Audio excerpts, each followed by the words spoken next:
Thank you very much, Helen. And it's a real pleasure to be with you all this afternoon. I'm really sorry not to be with you in person. And as Helen said, I'm going to talk about a project we've been doing in England to try and realize the mass public benefit of psychological therapies.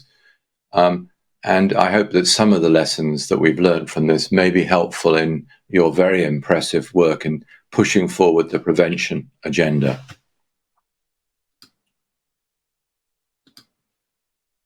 So the work starts from a very positive place, which is that there really are new prospects for people with mental health problems.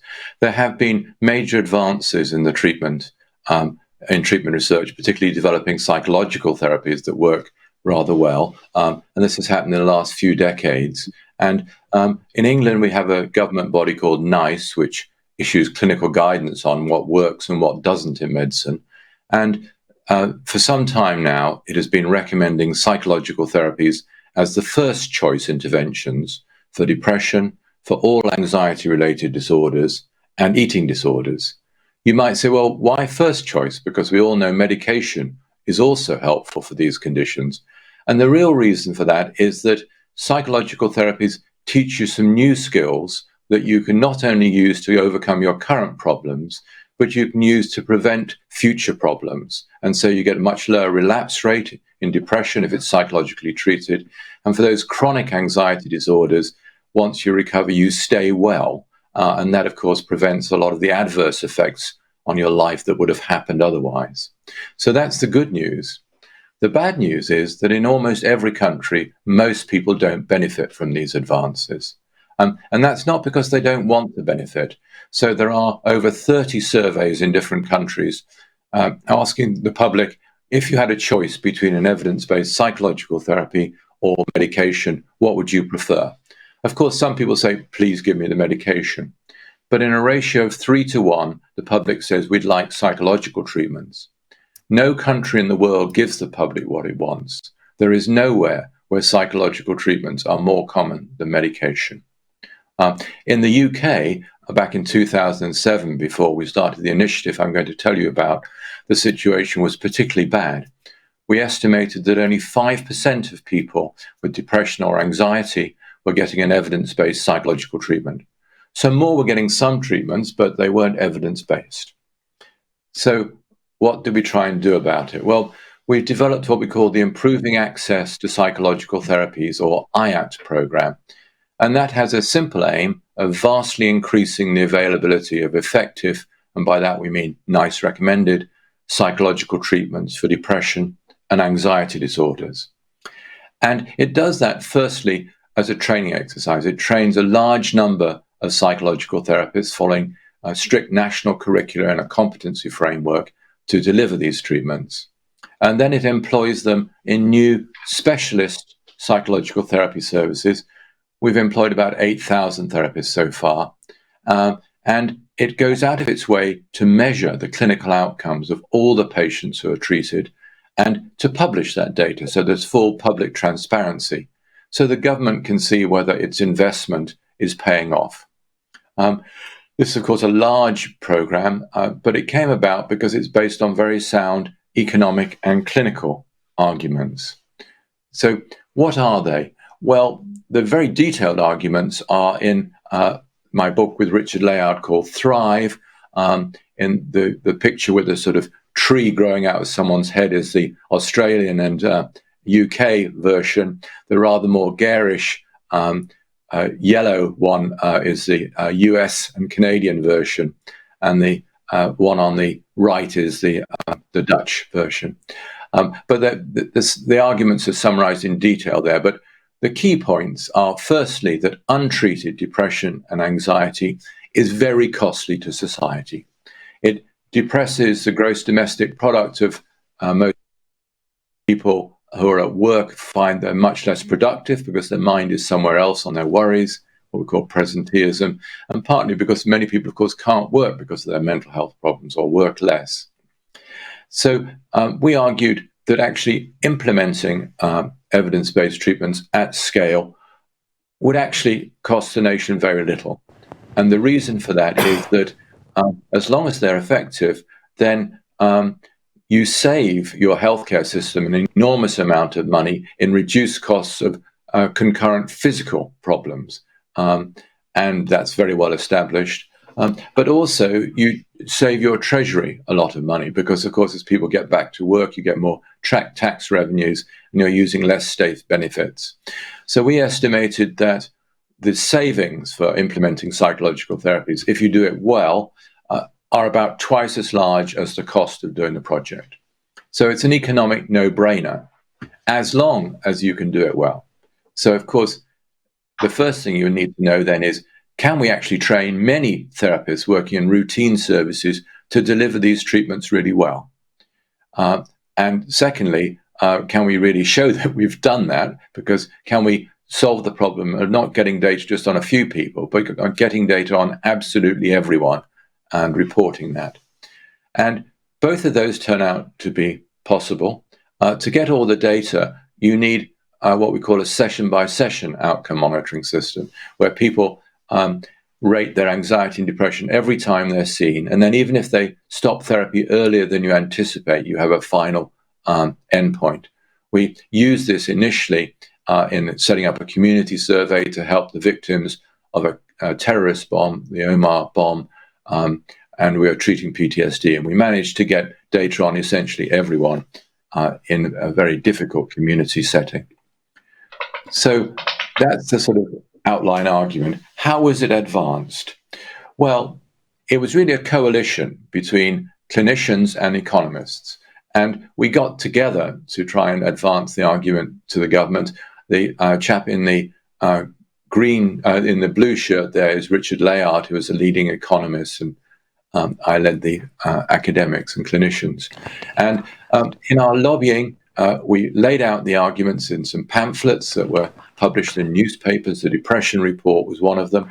We talked very closely to all the organizations that represent patients and asked them, is this what you want? And they said, yes, we really do. And they then produced their own pamphlet called We Need to Talk, which put the arguments for the same initiative, but with a patient's voice. That was very critical. And the government listened. The government at the time was a Labour government led by Gordon Brown. And he gave funding for 2 pilot sites and said, in 2 small areas, if we give you the money to start this project, demonstrate to us you can get the outcomes that you promised. Those pilot sites worked well. We did get the right outcomes. And so there was a national launch of the program in 2007. The government expected us to greatly reduce waiting times for therapy, and it also quite rightly gave us an outcome target. It said, if you do this well, you should be able to get at least 50% of people to fully recover from their anxiety and depression, and many more showing big benefits. Well, the initiative did actually start to deliver. And so when we had a change of government to a coalition in 2011, they doubled the scale of the program. We've had another change to a Conservative administration at the moment, initially run by Theresa May and now Boris Johnson, and they have twice doubled the scale of the program. So this is something that has attracted cross-party political support. Where's it got to so far? Well, 12 years into the initiative, we now have these services in every health area in the country. They're called CCGs. We're seeing about 1.1 million people a year. There's a sort of general assessment function, and some people, it turns out, just need some simple advice or guidance or signposting to something like debt counseling. But around about 600,000 people are offered a course of treatment. We operate a step care model. So many of the milder cases might get guided self-help or got a low-intensity intervention, very much similar to what you use in your new access program. But those people who don't respond fully at that level or are more severe are then stepped up to what we call a high-intensity intervention, where you see a therapist once a week in more conventional therapy. The guidelines say that for anxiety disorders, the leading psychological treatment is cognitive behavior therapy, so that's what we offer. But the guidelines also show that in depression, there are a wider range of treatments that work, and we offer them all. So cognitive behavior therapy, interpersonal psychotherapy, couples therapy, counseling, and brief psychodynamic therapy. The waiting times have plummeted. You could wait up to a year before this initiative for evidence-based psychological therapy. It's now on average 20 days.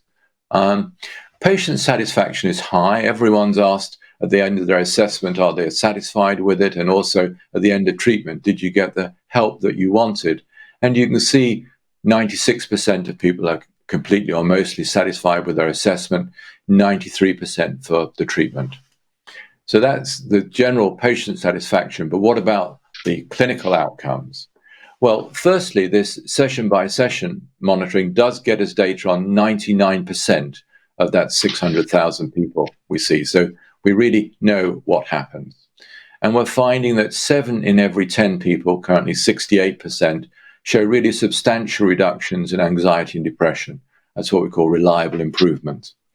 And then, in line with the government target, 5 in every 10, it's currently 52%, are fully recovered. And in the slide, in the graph, you see the red line is the government's target, the 50% recovery level, and you can see our progress across time.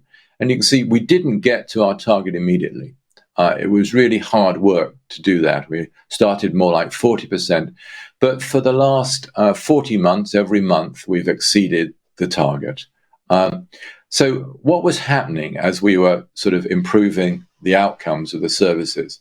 Well, essentially, we were using that data that we collected on everyone in order to learn why some services do better than others, and then feed that information back into the system to improve things. So you can see an example in this slide of how we plot the data. So on the left-hand side, if you were on your mobile phones now to Google Common Mental Health Disorders Profiles tool in Australia, you could see the outcomes of every IAPT service in England. It's public data. The snapshot you've got there is the services around where I live in Oxford in England. And the top performing service in that area gets 61% recovery in that particular period, and the lowest performing 43%. So you can see variability. On the right-hand slide, you can see what we've done about that variability. So the dotted line is the overall national recovery rate from 2015 to 2019. And you can see it started at 45%. It's now at the 52% we've got. But the lower line, the green one, is the performance of the bottom 10% of services. And you can see we've really dramatically improved how they do. The upper line is the top 10% of services. They've just stayed well, not improved much. But the overall outcome of this exercise is we've greatly reduced variability in quality between the services. It was a 20-point difference in recovery in 2015. It's only 10 points now. So this use of data really allows you to produce uniformly good services. What are the lessons that we've learned in all of this? Well, there are vast numbers of lessons, and we don't have time to go through them all. But if you want to download the IAPT manual from the england.nhs.uk website, you'll see a summary of them all. I'd like to just mention a few of the findings. Here we have a study we published recently in The Lancet, where we looked at characteristics of services that were associated with getting very good outcomes or less good outcomes. And what you have here is all the factors that predicted better or worse outcomes. So the first one is how good the service is at their assessments. Those services that quickly identify the key problems that need treating and then focus on them in treatment, so they have high problem descriptor completeness, get much better outcomes. There's also, just like in medication, a dose-response effect. So those services that give a higher average number of therapy sessions get better overall results. But the optimal average is not that high. It's actually 10 sessions. And how long you wait for therapy seems to matter. So in the graph on the right-hand side, each of the blue dots is the outcomes of an individual IAPT service in a year. So each dot represents about 7,000 patients. And we've plotted the likelihood of that service having a high recovery rate against how long patients wait on average for their treatment in that service. And you can see that if you are in a service where you don't wait more than 6 weeks on average, then it doesn't really matter how long you wait in that period, you still have a very good chance of recovering. But if your service on average takes longer than 6 weeks before you start treatment, then your chance of recovering starts to go down. And you can see it's quite a big drop. So it does seem very important to get in early with treatment. I think it's a big deal for many people coming forward for psychological therapies. You know you're going to have to discuss difficult issues, and we don't necessarily have a window open to do that all the time. We need to seize the initiative. Another key thing is to do with the step care system. Step-up rate is a big predictor of outcome. So if you have a low-intensity intervention and don't fully recover, those services which then act promptly and quickly step people up to the high-intensity intervention get better overall results than those services that don't do that or are fragmented and you have to go on to another waiting list or something like that. Lastly, there is an effect of what we call social deprivation. So obviously, some services are in areas of the country that are more socially deprived than others. And on average, if you have a service in a more socially deprived area, the outcomes are not so good. However, it turns out that is not inevitable. So if you statistically control for all these sort of quality features that you see higher up on the slide, like numbers of sessions and step-up rates, you find that the effect of social deprivation is greatly reduced. So basically, you can do very well in socially deprived areas as long as you give people a top quality IAPT service. And I'd like to illustrate that on the next slide by looking at two different areas in England which vary enormously in social deprivation but are right next to each other. So the first is where the Queen is at the moment, Windsor, where the castle is, and you won't be surprised to discover that this is not a socially deprived area of the country. But right next to it is Slough, which is one of the most socially deprived areas in the south of England. Very, very different. But they are both served by a single top quality IAPT service. And you can see that both of them get very good results, well above the government target. And if anything, Slough does slightly better. So if the Queen felt she would like to access our IAPT service, we might suggest she gets the chauffeur to drive her up the road to Slough. So you really can finesse the effects of social deprivation as long as you get the quality right. So that's really where we're up to so far. Where are we going?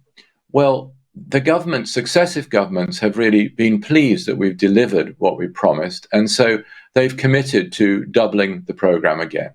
So by 2024, we're committed to seeing 2 million people each year. What's that development going to look like? Well, it's not just seeing more people. It's also refining the way we do things. So the first thing is there's a lot of people with mental health problems who also have physical health problems, diabetes, cardiovascular disease, and of course now with COVID, where many people, of course, they recover from COVID, but they have long-term physical problems with respiratory problems, neurological problems. So this is a moment in history for us to do something where we treat the whole person. And we're doing it by bringing together our mental and physical healthcare services to deliver what we call integrated IAPT. We also are making much greater use of digital platforms, which I know is something that in Australia and Helen and others have been pioneering for a long time. And this also is helping us with COVID because, of course, many people have found that they can't go into clinics at the moment. So we're delivering therapy by video conferencing and internet programs, and also using some virtual reality. So what are the lessons that we've learned from all of this? Well, the first thing I would say is that it's helpful to have government guidelines that sort of get you out of disputes between different professional groups, so NICE has helped. It has been really crucial that all of our professionals have stepped up to the plate and agreed to have the outcomes of the therapy that they deliver collected and the service performance published. That has really persuaded the government to invest. Of course, it's not just about getting people better, it's also showing you can do it in an economic way. So the economic arguments for cost effectiveness have been crucial. Psychological therapies only work if they're delivered by people who are really well trained. Otherwise, they're a placebo and they don't give you any of these economic benefits we've talked about. So getting the training programs right is critical. When you're bringing together different types of things in a service, so low intensity interventions and high intensity interventions, we found it doesn't work to keep these as separate services. We found you have to integrate them into a single service.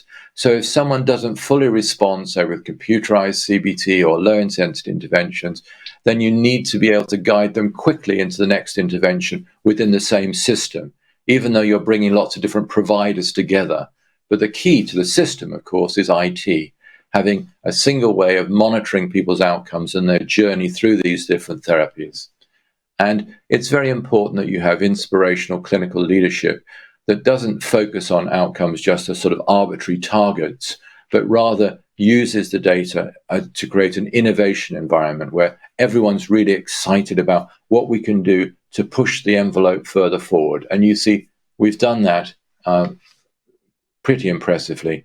The last thing to say is there's quite a lot that's pretty revolutionary in all of this. And our approach to that is not all psychologists wanted to work this way. Not everyone wanted the public transparency. And we don't try and force people into something new.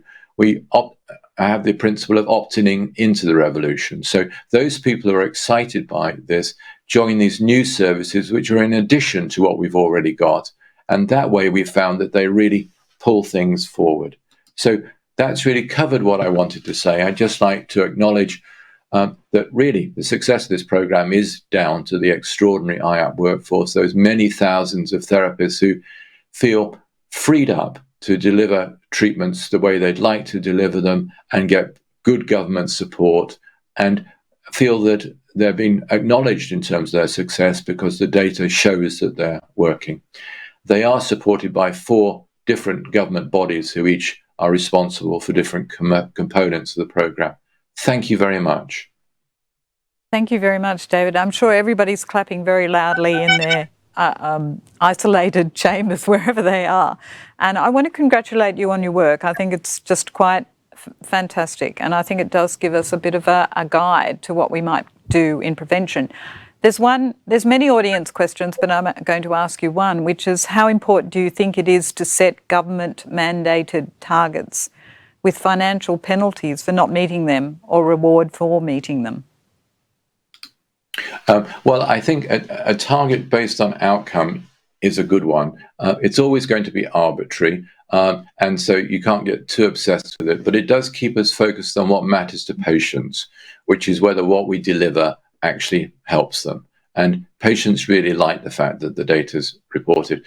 We don't, however, have financial penalties linked to this. So we don't say the service gets more money if it gets good outcomes or less money if it gets poorer outcomes. And we're not sure that that's a good idea because there's quite a lot of research showing that financial incentives don't work very well when you have a workforce which has a lot of intrinsic motivation. People really get into this because they want to help people.